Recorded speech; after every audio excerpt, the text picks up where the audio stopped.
Pues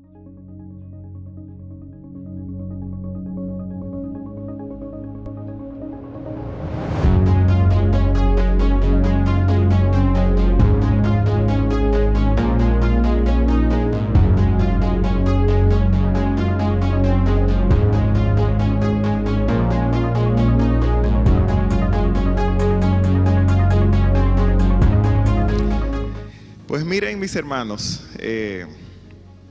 ¿por qué aprender a vivir? Vamos a ver, porque lo primero es que si estamos aquí, estamos vivos, ¿verdad? O sea que el tema de aprender a vivir, tenemos que primero entender en el sentido que lo estamos tratando. O tal vez, ¿cuál es el objetivo de la vida, de aprender a vivir como tal? Pudiera ser tal vez evitar el dolor, o maximizar el placer, porque estas pudieran parecer algunos de los objetivos que hoy día pudiéramos escuchar acerca de lo que rige la mente y lo que gobierna en las personas.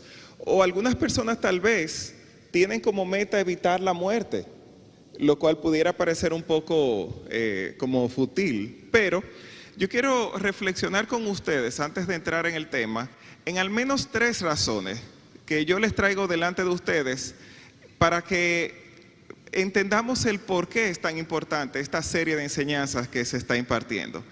Lo primero es porque un día vamos a ser juzgados. Y esto no lo digo yo, la palabra muchas veces habla acerca del día del juicio. Y en 2 Corintios 5:10 dice, porque es necesario que todos nosotros comparezcamos ante el tribunal de Cristo, para que cada uno reciba según lo que haya hecho mientras estaba en el cuerpo, sea bueno o sea malo. Lo primero es porque vamos a dar cuenta, un día vamos a comparecer en el tribunal de Cristo. Y segundo, yo no sé si usted estará de acuerdo o no conmigo, pero yo creo que podemos ser mejores. Podemos ser mejores, y esto lo podemos ver en diferentes aspectos. Podemos ser mejores esposos, podemos ser mejores hijos, podemos ser mejores padres, podemos ser mejores estudiantes o profesionales según el área en la que nos desenvolvamos, o simplemente podemos ser mejores en lo que hacemos. O sea que hay mucho que aprender. Entonces yo le animo a usted ahora a que todos hagamos un ejercicio. Y yo le voy a pedir a usted, si usted tiene que anotar, que lo ponga aunque sea en una esquinita de la hoja.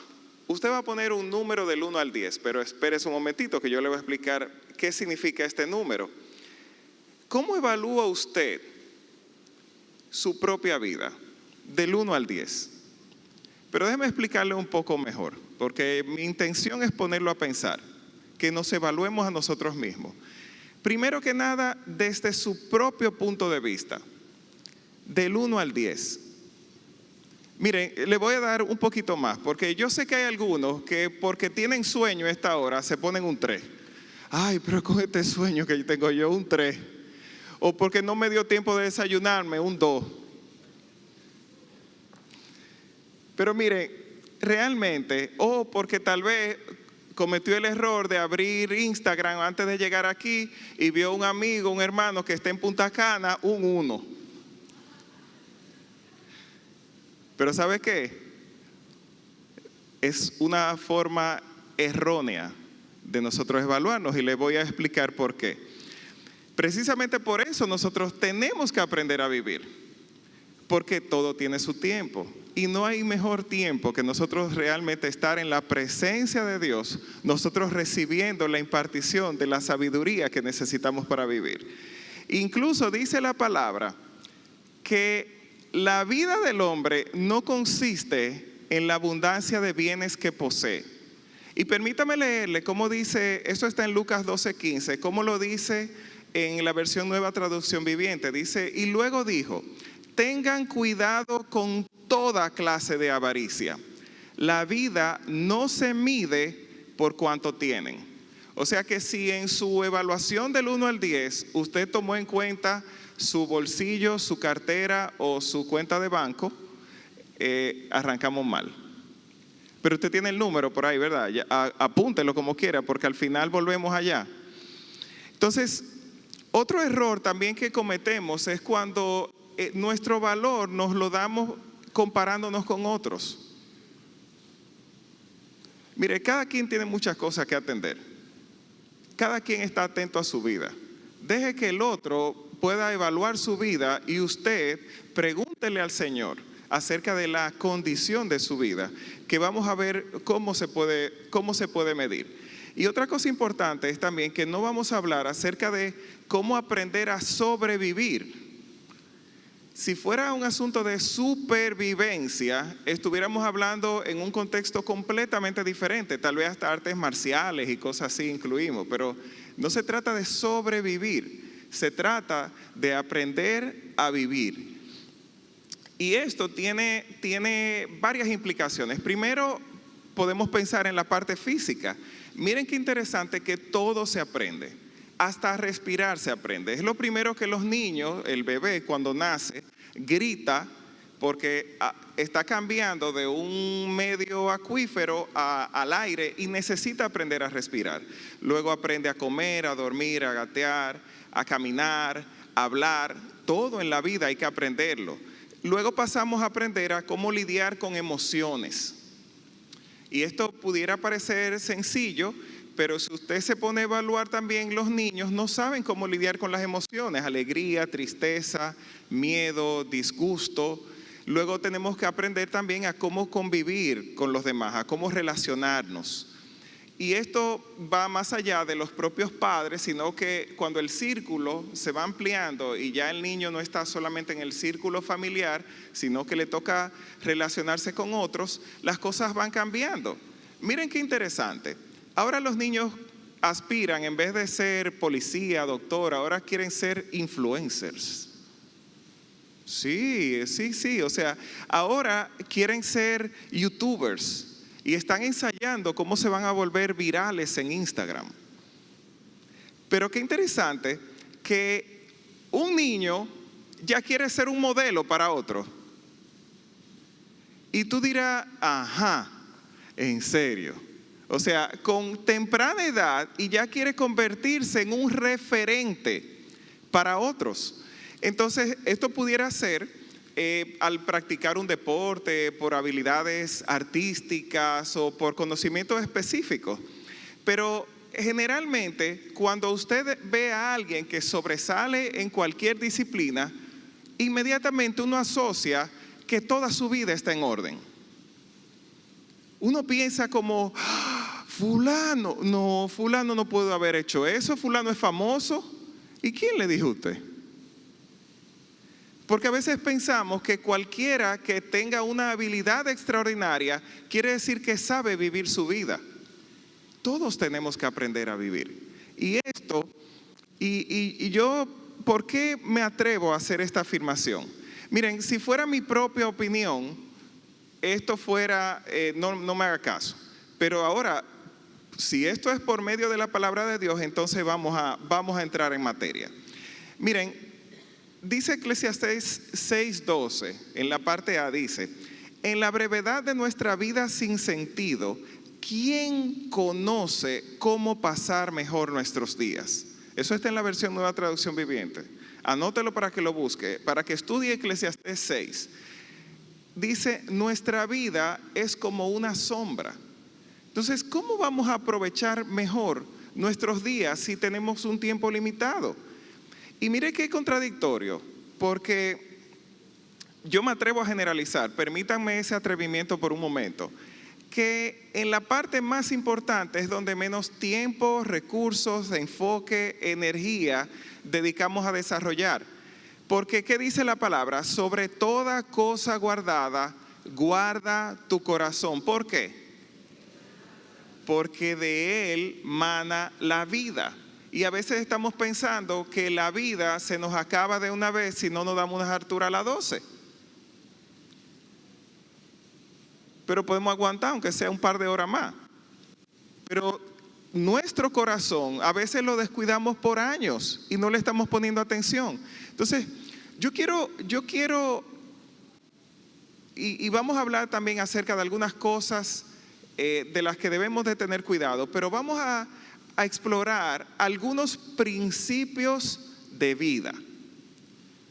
Principios de vida. Y lo primero, yo quiero que hablemos acerca de la fructificación. Y luego le voy a explicar un poco más el por qué. Por favor, acompáñenme a Juan 15. Si usted tiene la Biblia en un celular, ahí selecciona la versión Nueva Traducción Viviente, que es la que vamos a estar leyendo. Y como ustedes son muy rápidos, yo arranco de una vez. Dice así: yo soy la vid verdadera y mi Padre es el labrador. Y miren, pongan atención a esta parte. Dice: Él corta de mí toda rama que no produce fruto. ¿Y qué hace con las que sí dan fruto? Las poda. Poda las ramas que sí dan fruto para que den aún más. Permítame detenerme ahí. A veces nosotros pensamos como que más siempre es mejor. Como que mientras de a mucho, mejor. Pero ¿sabe qué? No necesariamente. Porque hay un momento en su vida que para que nuestra vida pueda ser más efectiva, satisfactoria, nosotros necesitamos ser podados. ¿Por qué? Porque sin entender el verdadero valor de las cosas, hemos podido estar acumulando cosas innecesarias.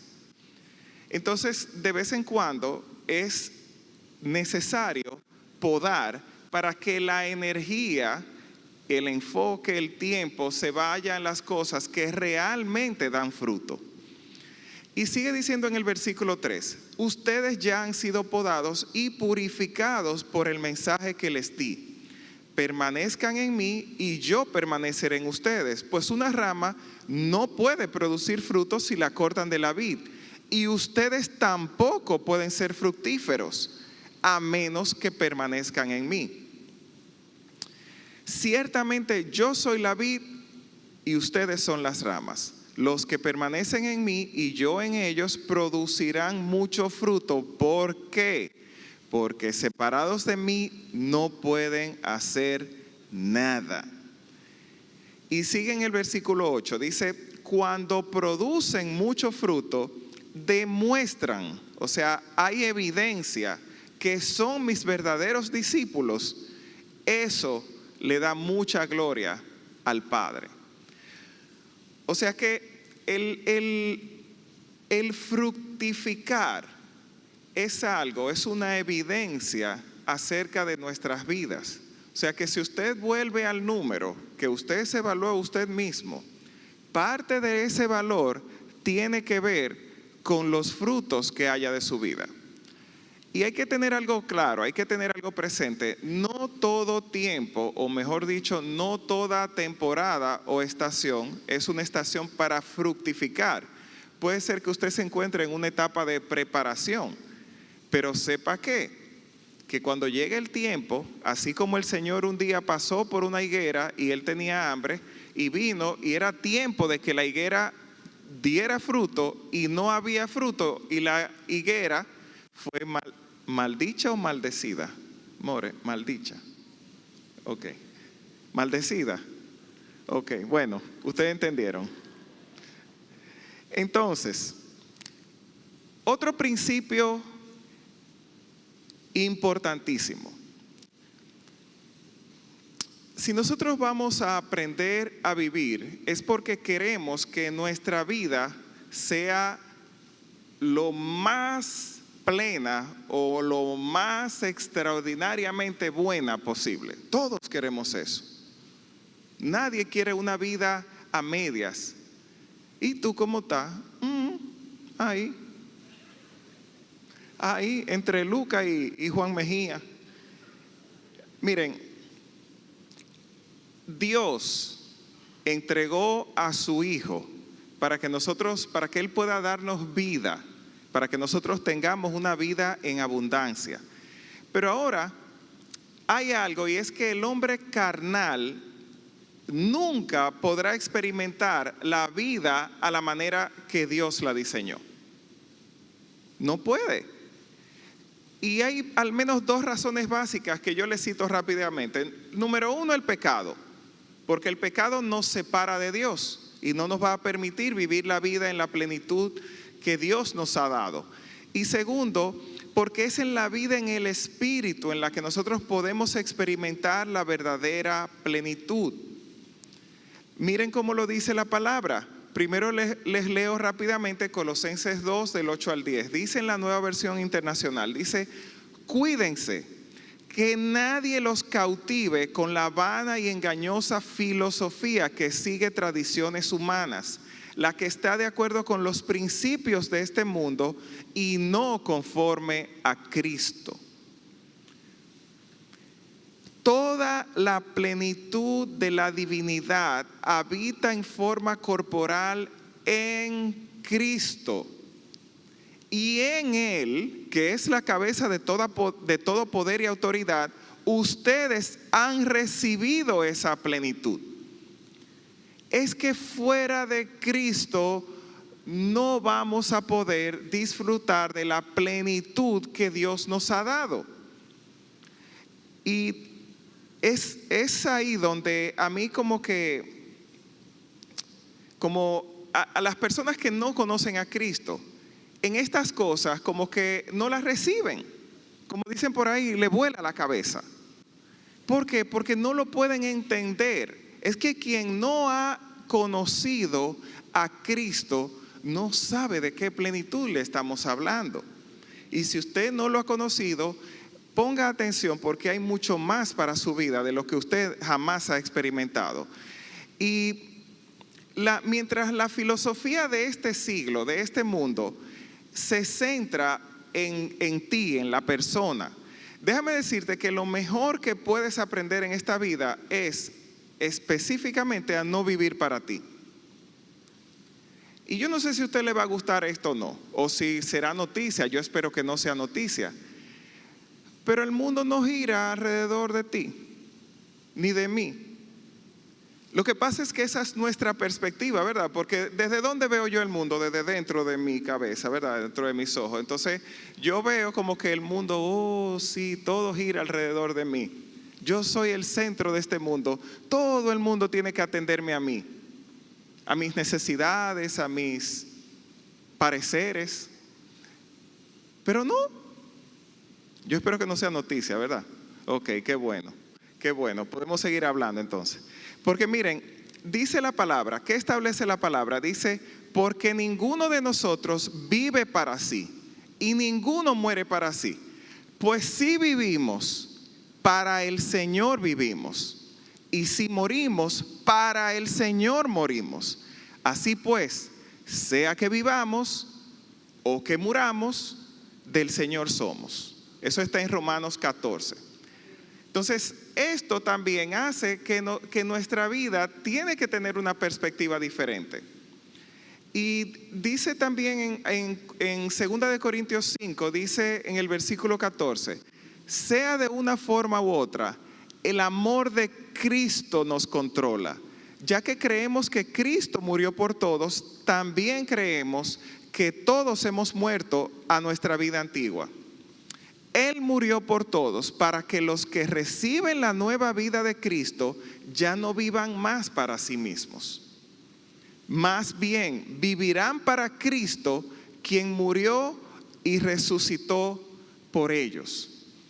Y he ahí algo que resulta tan trascendental para nuestras vidas, pero que no espere que el mundo se lo aplauda. No espere muchos likes o acerca de estas cosas, porque para el mundo son una locura. ¿Cómo así? O sea que mi vida no es para mí, sino para Cristo. Sí, ese es el sentido de nuestra vida cuando nosotros recibimos la revelación acerca de la persona de Cristo. Entonces, me voy más allá. Y yo quiero ilustrarle todo esto a la luz de alguien que experimentó una verdadera transformación, que fue el hermano Pablo. El apóstol Pablo, en Filipenses 3, desde el versículo 7 en adelante, le pido por favor que me acompañen allá. Muchas veces nosotros pensamos que el verdadero valor, este es otro principio, el verdadero valor no está en el precio. El verdadero valor de las cosas puede ser confuso, o pudiéramos nosotros ser engañados por la carátula o por la imagen exterior. Leamos juntos lo que dice Filipenses 3, desde el 7. Dice, antes, esto es Pablo hablando, creía que esas cosas eran valiosas, pero ahora considero que no tienen ningún valor debido a lo que Cristo ha hecho. Así es, todo lo demás no vale nada cuando se le compara con el infinito valor de conocer a Cristo Jesús, mi Señor. Por amor a Él he desechado todo lo demás y lo considero basura a fin de ganar a Cristo. ¿De qué está hablando Pablo aquí? No leímos el contexto, pero se lo explico rápidamente. Pablo está hablando acerca de sus medios, de su propia justicia para alcanzar a Cristo. Y él primero era judío, era fariseo, cumplía la ley, hacía todas estas cosas, y en cuanto a la iglesia era hasta perseguidor de la iglesia, de cualquiera que tuviera otro mensaje que no fuera el que establecía la ley según él.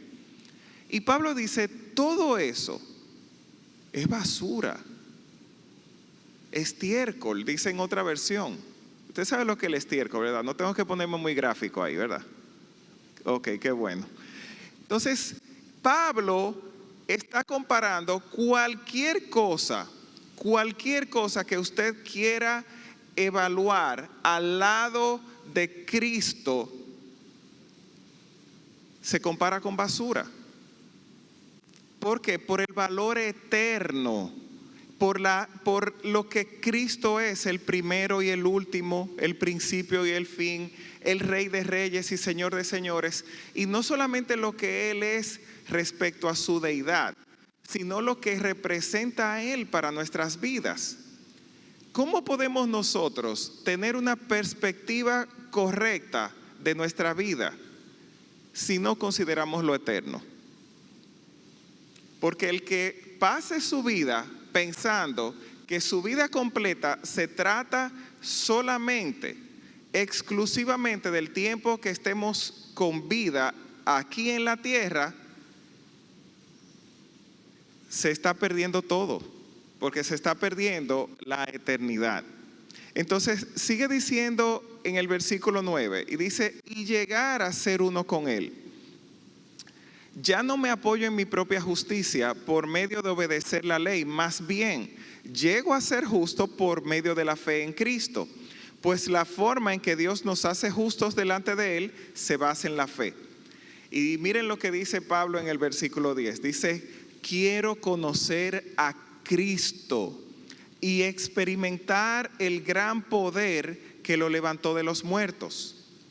Y oigan esto, señores, acuérdense que estamos hablando de aprender a vivir, y miren lo que dice Pablo. Léalo por si usted cree que yo me lo invento. Dice, quiero sufrir con Él. Quiero sufrir con Él y participar de su muerte para poder experimentar de una u otra manera la resurrección de los muertos. Pablo tenía esta revelación, este conocimiento tan claro, que lo que nos está guardado cuando resucitemos con Cristo es tantas veces mejor que esta vida, que entonces ya esta vida tiene menos atención. ¿Por qué? No porque la descuidamos o porque seamos negligentes en cuanto a nuestra manera de vivir, sino porque es muchísimo más relevante la vida que nos será concedida cuando Jesucristo vuelva a la tierra o cuando partamos con el Señor. Cualquiera de los dos que sea primero. Entonces, miren este otro principio que ahí mismito en el versículo 12 sigue diciendo Pablo. No quiero decir que ya haya logrado estas cosas, ni que ya haya alcanzado la perfección, pero sigo adelante a fin de hacer mía esa perfección para la cual Cristo Jesús primero me hizo suyo. Y es que este es otro principio importantísimo. Nunca podemos pensar que ya llegamos o que ya lo sabemos todo. Grave error. En el momento que usted deja de tener el deseo de aprender o de reconocer la necesidad de seguir siendo edificado, su vida corre peligro. ¿Peligro de qué? ¿De muerte? Bueno, peligro de estancarse, peligro de no seguir avanzando hacia la meta del supremo llamamiento. Miren cómo dice Pablo. Pablo dice así: no, amados hermanos, no lo he logrado, pero me concentro únicamente en esto. Olvido el pasado y fijo la mirada en lo que tengo por delante. Y así avanzo hasta llegar al final de la carrera para recibir el premio celestial al cual Dios nos llama por medio de Cristo Jesús. No nos podemos conformar en el lugar donde estamos. ¿Por qué? Porque tenemos que seguir avanzando. Tenemos que seguir avanzando hasta el final de la carrera. Y esto dice en el 15, que todos los que son espiritualmente maduros estén de acuerdo en estas cosas. Si ustedes difieren en algún punto, estoy seguro de que Dios se lo hará entender. Pero debemos aferrarnos al avance que ya hemos logrado. Y dice: amados hermanos, tomen mi vida como modelo y aprendan de los que siguen nuestro ejemplo. ¡Wow!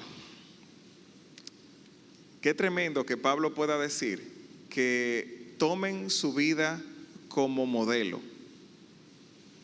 Y cuando pensamos acerca de nuestra evaluación, volviendo al ranking que nos dimos del 1 al 10, acuérdense, ¿ustedes todavía se acuerdan cuánto se evaluó usted? ¿Se acuerdan? Ah, que ustedes no me están haciendo caso. Ay. Miren,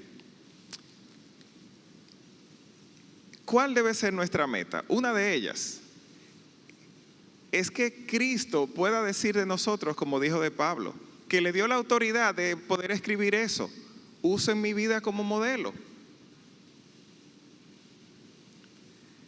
Sería interesante poner en la próxima hoja que repartamos, y ponga ahí, ¿quiénes pueden afirmar, usen mi vida como modelo?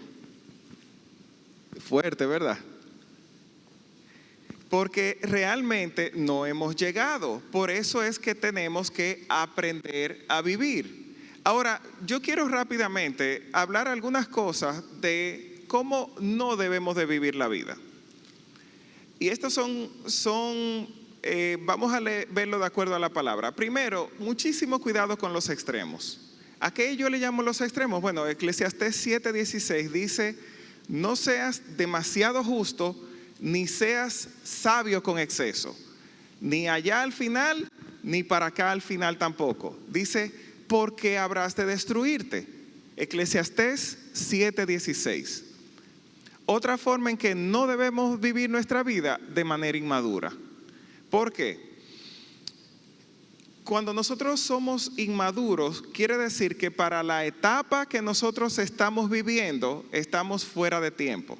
Quiere decir de que si ya nosotros estamos en una etapa o en una edad cronológica en la cual deberíamos de tener ciertas habilidades y no las tenemos, o una manera de pensar y no la hemos adquirido, entonces somos inmaduros. Por ejemplo, Pablo le dice a los corintios, en el capítulo 3, versículo 2, le dice: tuve que alimentarlos con leche, no con alimento sólido, porque no estaban preparados para algo más sustancioso.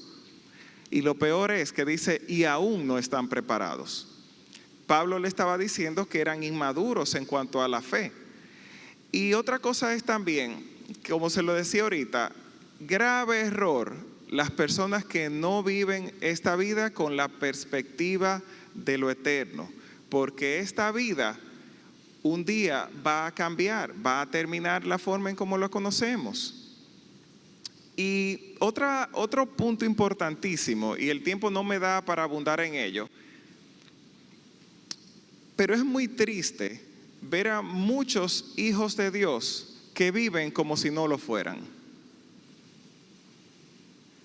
Y yo digo que es muy triste porque el que vive como un huérfano, teniendo padre, está renegando de muchísimos privilegios que tenemos nosotros como hijos de Dios. Y ciertamente lo somos. El Espíritu Santo en nosotros da testimonio de que somos hijos de Dios. Pero muchas veces no estamos disfrutando de la plenitud de vida que nos ha sido dada en Cristo. Y esto yo no lo digo por la abundancia o escasez de problemas, porque a veces también queremos evaluar nuestra vida de acuerdo a la cantidad de problemas que tenemos. No, hay temporadas. Como dice la palabra, todo tiene su tiempo.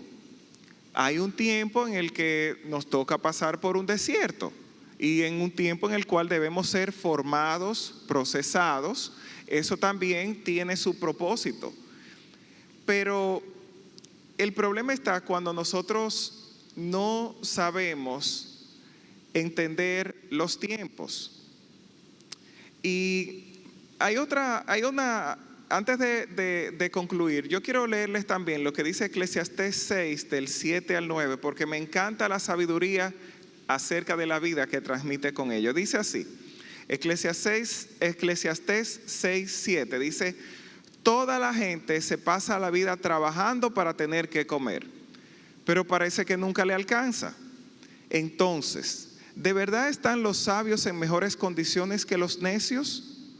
¿Ganan algo los pobres con ser sabios y saber comportarse frente a otros? Entonces escuchen esto, dice: disfruta de lo que tienes en lugar de desear lo que no tienes. Soñar con tener cada vez más no tiene sentido. Es como perseguir al viento. Miren, hay muchísima sabiduría en esto. Y no significa que nosotros no debemos de mejorar. Estamos hablando acerca de esto, acerca de que es un principio de vida. Y Pablo habla acerca de cómo se dirige a la meta, hacia lo que tiene por delante. Ahora, cuando la motivación para ello es la avaricia, entonces sí, es como perseguir el viento. Entonces, porque cuando usted tiene y logra tener algo mejor, inmediatamente ya va a querer tener lo próximo mejor. O sea que si está motivado por la avaricia, entonces no es la manera. Entonces, para entrar en la conclusión, ¿cuál es la máxima expresión de nuestra vida? ¿Cuál es la mejor forma de vivir? Como estuvimos viendo, no es vivir para nosotros mismos, no es darnos los mejores placeres, es vivir para Cristo, es seguir su ejemplo. No hay nada que nos vaya a dar una mayor satisfacción, una mayor plenitud que nosotros estar en la perfecta voluntad de Dios, que también es buena y es agradable. No hay nada mejor que cumplir el propósito de Dios para nuestras vidas. Ese es el sentido de nuestras vidas. Miren, ya nosotros vimos el ejemplo de Pablo. Recuerden que no es que nada tiene valor, es que cuando se compara, cuando se pone al lado de Cristo, entonces su valor es tan diminuto que tiende a cero. Y miren, yo les voy a dar un ejemplo. Yo creo que muchos de ustedes lo saben. A mí desde el 1 de mayo me ha tocado vivir una de las experiencias más dolorosas de mi vida completa. Yo en mis 46 años pensaba que había vivido muchas experiencias, pero nunca había vivido el dolor de perder a alguien que amara como a mi mamá. Y Recuerdo que cuando murió la madre de nuestro apóstol, el domingo siguiente me tocó compartir la palabra aquí y yo decía que no me imaginaba, que apenas podía tal vez tratar de imaginarme lo que se sentía al perder a una madre. Y habiéndolo vivido, yo quiero compartirles a ustedes esto. Una de las cosas que hace ese dolor más llevadero es el saber que ciertamente ella está en la presencia de Dios. De que su alma no se perdió. Pero yo me pregunto, ¿cómo fuera mi dolor si hubiera sido lo contrario? Si yo no tuviera la plena certidumbre de que ella está en la presencia del Señor. No quiero ni imaginármelo, no puedo. Pero sí, les traigo esto, no buscando su apoyo, que no pudiera estar más agradecido por todo el amor que he recibido de todos ustedes en este proceso, sino porque yo quiero que usted se haga esa pregunta. Todos nosotros tenemos o un familiar, o un amigo, o un vecino, un compañero de trabajo, un compañero de estudios que no conoce a Cristo. Todos. Y es el Espíritu Santo quien convence de justicia, de pecado, de juicio. Pero a veces en nuestro afán de vivir nuestras propias vidas, que ya vimos y el Señor nos enseña que nosotros debemos de vivir para servir y que debemos de vivir para Cristo, y probablemente lo menos que hacemos es siquiera orar. Yo no estoy hablando ni siquiera de evangelizar, ese es otro tema.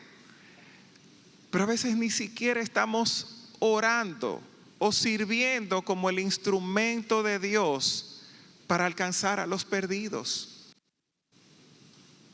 ¿Y usted sabe a quién le toca eso? ¿Cuándo fue la última vez que usted vio un ángel? Le hago la pregunta. No me responda, porque es que en este tiempo a quien le toca ese trabajo no es a los ángeles. Nosotros somos el cuerpo de Cristo.